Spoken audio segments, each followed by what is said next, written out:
right. Uh-oh. I'm. Jay, How are you, sir? I'm good. Have a seat there and we'll get you. In the hot seat. So it's Look, a you hot got seat. dressed up. What am I going to do to you? Well, I got to wear this today anyway, so. Me too. Welcome to Inside Look. I'm Jeff Lyons, joined today by my boss, Vice President and General Manager of WFIE, Jay Hiett. Thanks for coming on, Jay. Well, thanks for having me. I mean, yeah, I'm looking forward to talking to you. A big get, right? I just walked down the hall and tried to butter you up a little bit, absolutely. to get you here on Absolutely. the podcast. Well, of course, before we Yeah. really get rolling here, and we're going to talk about you, I just have to say you've taken a lot of, I wouldn't say chances, but you've supported trying different things here. And this, of course, is one of the things, the Inside Look, the podcast. We now have What's the Trend in the Morning. Have you been on that one yet? No, I've Okay. not been on that one. I'm not sure I've got the. This will be a good warm-up for that one, Yeah. so we'll kind of ease into it. But what drives you to try new things? You know, we're kind of a business that has been somewhat, reluctant to change things. What changed? Well, listen, I think that's it. Change, right? So constantly in this world, there's always change, and information comes to us faster than ever before. And, we've been lucky here, Jeff, as you know. You've been here a while. I've been here a little while as well. But, people really rely on this brand, and we're very fortunate that people rely on this brand. Sorry about that. And so I think it's important to try different things and take, without great risk, there's no great reward. And I think our viewers expect us to always be a little bit ahead of the curve. I think some of the best ideas are stolen. I mean, we've taken some ideas from other places and we've implemented them here. So I just think it's great that we have people like you that are willing to try different things for us. I was the first to eat peas in my family. I was one of those that tried things. So speaking of eating peas, let's go Right. back to the Yeah. early Jay Hiett days. You grew up in Paducah, right? I did. So, yes. so talk about growing up in Paducah. Like, did you wake up one morning and said, "I want to run Channel 14 up in Evansville"? Well, sure, absolutely. Who didn't? A young fella in Paducah growing up. That's right. No, I tell you, I loved growing up in Paducah, far western Kentucky, obviously, a couple hours from here. Always liked television, even growing up there. They have a great station there in Paducah. Channel 6. Yeah, and it's kind of a powerhouse like here. And so you grow up watching that. And I grew up in the 70s where television, there was only, 3 or 4 at the time, right? And I was the clicker. I was a remote, And so, but, you saw that and you relied on it. And it was just kind of fun. It was entertainment. And, it was either going into some sort of sports or television or even kind of messed around with acting a bit, trying to thought, okay, well, maybe I'll try my luck there. Oh, I didn't know that. So were you a jock or were you a theater geek or what were you in high school then? Really? Yes, yeah. I was lucky enough to play basketball and soccer, and I was also in choir, and I did theater as well. So I tried to be as well rounded as possible. Yeah, I'm taller than you, and You yet you are. played basketball, huh? You didn't play, and you should have. No, right? I didn't. I was the announcer and scorekeeper. That was where I was at my best. I Well- was awful on the floor. No coordination whatsoever. Do you like playing sports? Absolutely. Yeah? Absolutely loved it. I think any sports, and I know we've talked about your father was involved in sports, right? Yeah, I was a football coach for many years. I think, listen, whether you love or hate sports, it teaches life lessons. I believe sports teaches a great deal of life lessons, and that's what I enjoyed. Yeah, I enjoyed it. You had the winning and the losing. You learn from that. I also enjoyed theater and choir. I think that was also a terrific thing to be involved in. I think the arts are wonderful. I think it's something we should never take for granted.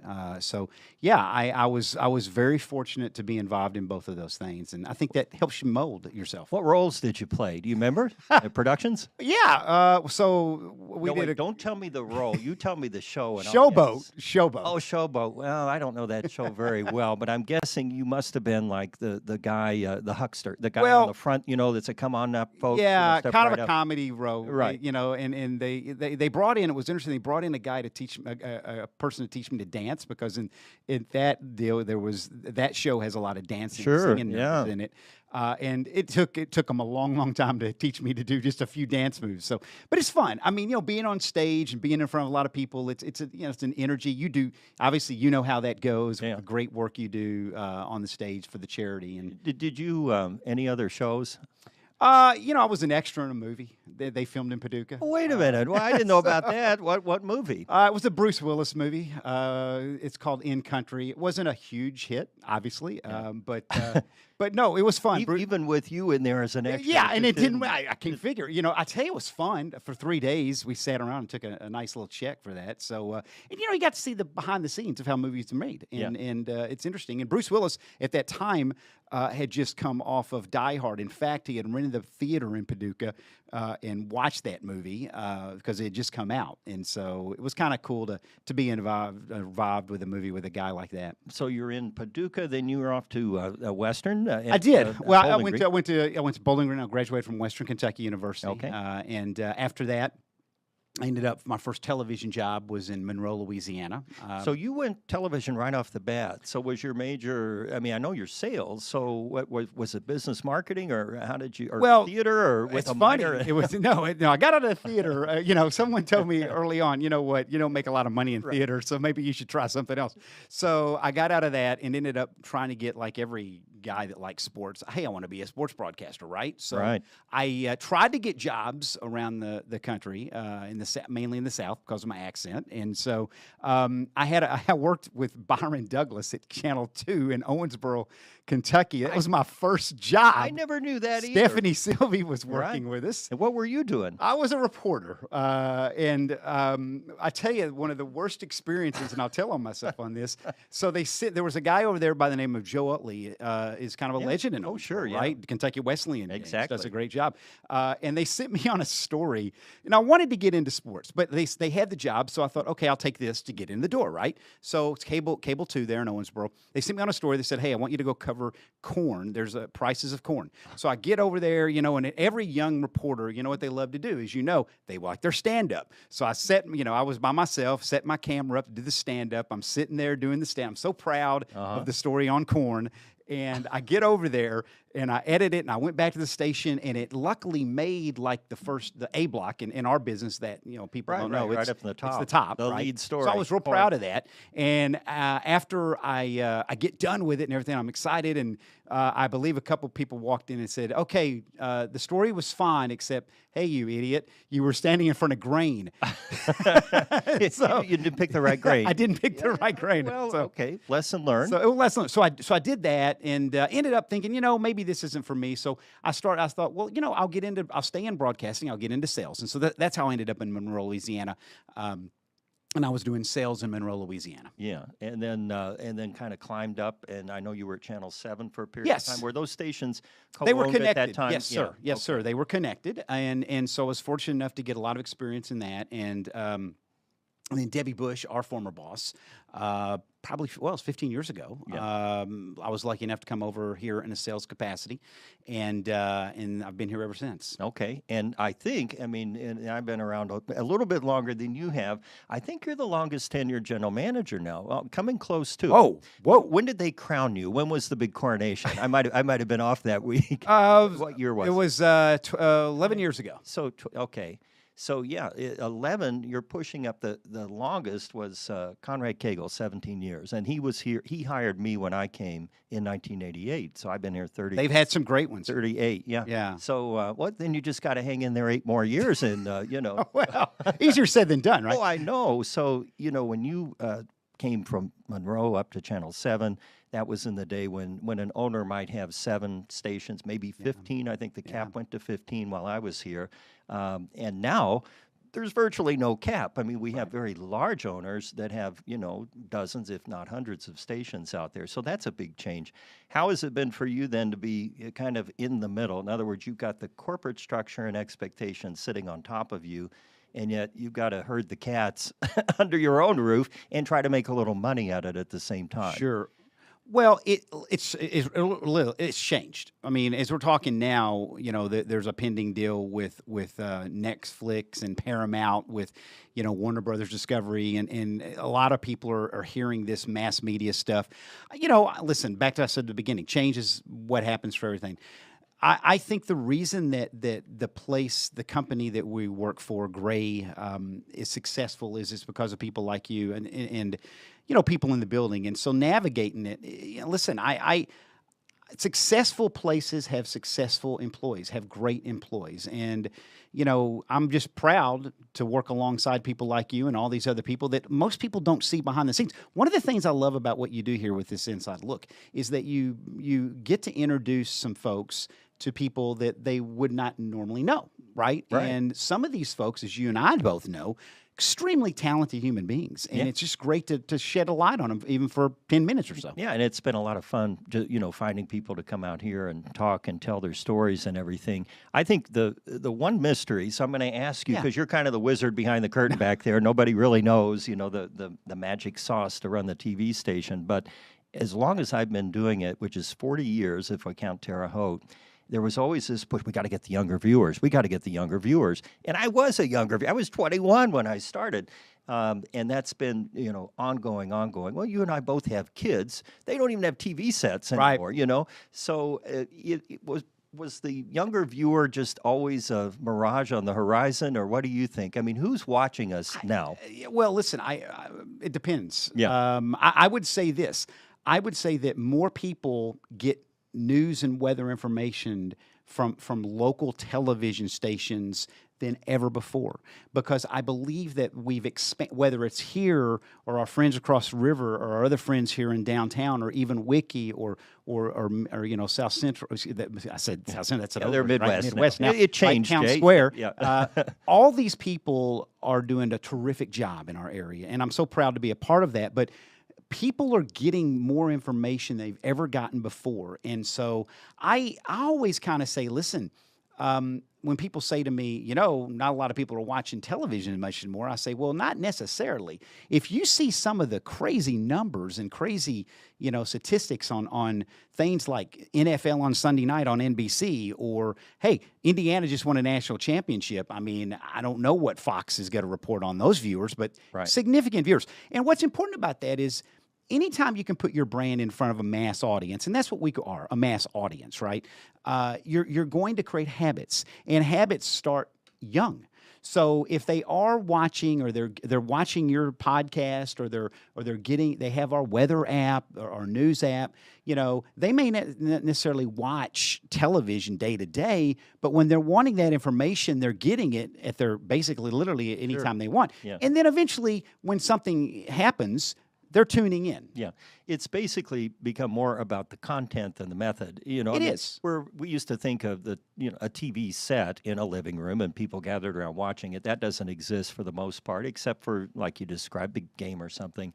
But being able to reach people regardless is the strength we have. But my question is, is a mass audience even possible? I took a class. They offered a free class during the pandemic. Remember the pandemic? I remember the pandemic. It was all over the Yes. news. And during 2020, 21, and there were some free classes offered by IU. My daughter was going there at the time. She didn't want to take the class, so I said, well, I'll take it. Smart. Sure. Very well, smart. it had to do with social media and the media, basically media, and it was a media class. So I took it, and the instructor was probably in his 40s, I would guess, very knowledgeable guy. But anyway, it was a real wake-up call when he said, back in the mass communications era, and which doesn't exist anymore, because what we think of as the golden age, like Ed Sullivan on at 8 o'clock Sunday night and Gunsmoke Monday and everybody watch, that doesn't happen anymore. So it's impossible to amass these audiences. And consequently, it's harder then to monetize it. Would you agree with that? I mean, I would. I would absolutely. I also think, though, Jeff, that we have the opportunity now to be in front of more eyes than ever before. I mean, I kind of believe that we have our own little golden age of media, and certainly the media gets bashed constantly. We understand. Oh that, yeah, right. I mean, we're punching. But we do good work, and I say we, not necessarily me, but you and your colleagues do terrific work in important work. And what I mean by that is you save lives. You warn people about weather. We help a lot of nonprofits, and I believe that with all the platforms we have, we're doing this from a room here that we stream 4 times a day. You've put, this is on Facebook, this is on YouTube. We're now taking our product, and all these local stations can now put their product in places we've never been able to put our product before. So in essence, we're not really fenced in anymore, right? Now, whether or not they're all watching us, hey, we hope they do, right? Well, sure. But we're putting it out there more than we've ever put it out before. And for that, I think that the upside for years to come is just terrific. Someone told me a long time ago, in this business or any business, money follows excellence. So you talk about, well, how do you make money on that? Well, if you do great work, money finds you. And, I think that you don't lead with the money, you lead with the work. And you lead with doing the right thing, and then the money will come. We were talking earlier about that, about the money coming and all of that. And it occurred to me, you're a salesperson. I mean, that was your background. Right. And in thinking before we did this podcast today, I was kind of just thinking about all the different general managers we've had. And some of them came through sales, some of them came through news, a couple came through, I guess, tech or engineering or production at that time. And it's funny because the sales based ones were always optimistic, like you, full of energy and optimistic. The news ones were cynical. It's like, that'll never work. And the ones in production really, were kind of in the middle of those two extremes. So as a salesperson, I mean, you have to always, be on the sunny side of the street. When you first started sales, what was that like for you? Like, what was your first pitch? How did you make that first sale? Do you remember? Were you selling Grit magazine? Or, what were you selling? I was in Monroe and I was in Louisiana, and they moved a little slower down there. And I was from Kentucky, and they would say, "Oh, you're a Yankee coming in here. Oh, yeah. You don't know us." And I'm like, "Well, I'm from Kentucky. I didn't think I was a Yankee." Right? Just a couple states away, Right. So, but no, I can remember, I've been lucky enough to work with a lot of people in obviously in sales, right? But I don't know, there's something about helping businesses that's kind of neat, and I can't necessarily remember. I actually do remember the first sale. It was a carpet store down there, and the guy wanted me to, he was negotiating with me, and we finally, it took months to get the guy to trust me, and I was a kid. I mean, he was an established business owner, and he's like, "What do you know about this? I mean, you look like you just got out of college," and so I had to establish that rapport and that trust, and we were selling a Fox affiliate down there with no news, which is awfully hard to do. The Simpsons, right, In Living Color, Married with Children, and those are the days of those guys. Yeah. Some of these people were like, "Who are those shows?" It was a neat experience, but it took a while. And you enjoy seeing the fruits of your labor when you actually get a sale done and see it work. And see, that's interesting, and that's how uninformed I am, because the way I thought sales worked was that, the sales force, the men, the women back there, they just went down. I mean, now they probably don't knock on doors, but would just cold call somebody, sign on the dotted, we'll take care of you, and it was done in a day. And so, but it's a process, as you say, because it's really, I guess sales is like everything else. It's more relationship building. If they don't trust you or are skeptical, they're never going to go for it. Well, that's it. And quite frankly, there's so much out there in our world, in the media world, right? Where you and I get thousands in a week of images of advertising that we don't even know about. From banner ads, everything, and pop-ups, right? Everything. Right. So the key is making sure that you're talking to advertisers to say, hey, that needs to stand out. Right, that needs to stand out, and that because we're all bombarded, and the key is you do it over and over and over. Yeah, but it's gotten harder too because there's more competition out there. I mean, even though like you said earlier, we have more viewers than ever, but so does everybody else. Right. I mean, it seems to be the case. So you really have to try to differentiate and do that. Sales. Tell me a good sales story, like something that just just blew up, went off the rails. Didn't have to happen here. A good sales. Well, I mean, in means of basically happening good, or we've also had those ways or something that you thought was good and then it went bad. Right. Well, I mean, I've been involved in different things over the years in broadcasting where something was promised to a client. We thought, oh, this is going to be great, and then I'll give you an example. We were going to give away a truck. I don't even remember who the dealership was, but anyway, we got down and it was a big live draw and everything, and I went and awarded it to so-and-so. Well, it was a stick shift. So the first thing the woman, said, well, you must love your truck. Well, I don't know how to drive a stick. And, okay, well, now back to, and you're thinking, boy, the advertiser must be hot about that. We had another one where you had to have a key to start a car over the course of I a remember month. those. Yes. Do you remember this one though? And so we had 14, I think it was 14 keys or whatever it was, and the people had qualified. We were at Eastland Mall. The car is there. They had the 14 keys out. Our marketing guy at that time, of course, knew which key it was. So they hand the keys out, or, randomly. But so we go through 14 live on the news. None of them opened the car. None of them started it. And so they had either put the wrong key out. I don't know what happened. So that was a little tough. That's tough. Yes, it Yeah, was. that's tough. But the person did get the car in the Yeah, end. But, I mean, there's all. Listen, I had a client once a long time ago that called me at home, and he was really upset, and he's like, my commercials are running overnight. Why did you put my schedule in to run a bunch of overnight commercials? Right. And I remember at the time I was thinking, wait a minute, I don't think I did that. And if I did, I threw in some stuff for free to help him out. Yeah. Well, added. I thought, oh, okay, well, this guy's got to cancel. I'm done for, and lose the sale and all that. Well, he said, I just want to let you know because I made a sell off of it. Oh. So it taught me then early on, hey, people watch at all kind of time of the day, right? And, you can never. We've done this a while, and you think that you know your audience, and the audience. God bless the audience. They constantly change. Yeah, and the habits constantly change. And if it's not for the audience, we wouldn't be here talking right now with this. And so I always tell you've heard me say this before, and I say this to every one of our sales and news folks. Hey, say thank you to the consumers that are consuming us because they don't have to.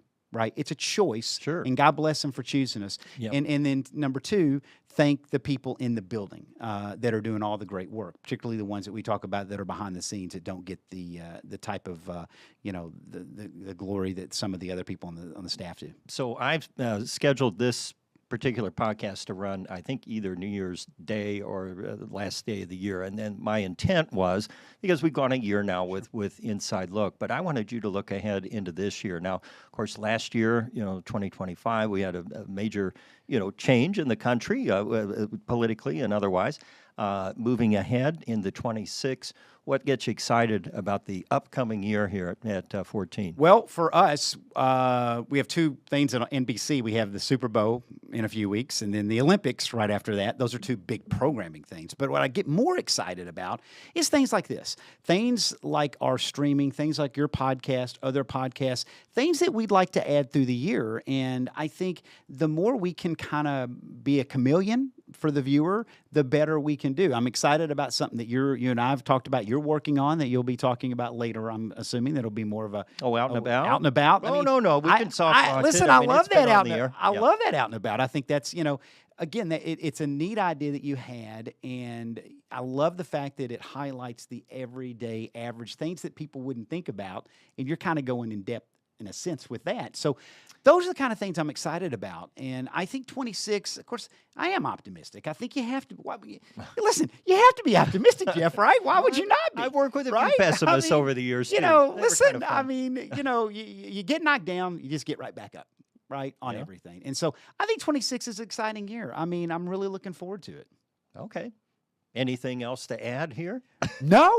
I mean, I thank you for everything you do, and I mean it. I mean, you work very, very hard. People don't know that. You care, and we have a lot of employees that care, and I'm just blessed for that to work alongside you and your colleagues. Well, I appreciate that. If I'd known you were just going to compliment me the whole half hour, I would have had you on second episode. We would have done it that way. So, Jay Hiett, thanks so much for coming on Inside Look. Thank you. And look through your old playbills. I want to hear more about your theater career. I think there's gold to be mined here. I'll get in touch with some folks in Paducah to find that out. You remember any songs from Showboat that you'd like to sing us out with? Well, no, I could. Listen, I haven't sung in years, so it would be bad. All right. Well, thank you, Jeff. Thank you. And thanks to everybody that listens and watches this. I really mean it. We really appreciate it. Yes, and I appreciate it too. So with Jay Hiett, I'm Jeff Lyons. Thanks for watching and joining Inside Look. If you'd like to watch all of our podcasts, you can do that wherever you get your podcasts, and you can watch on the 14 News YouTube channel. Be sure to check out our companion podcast, What's the Trend, with Aaron Weeks and Casey Mason. That airs or runs every Friday. With Jay, I'm Jeff. Thanks for listening.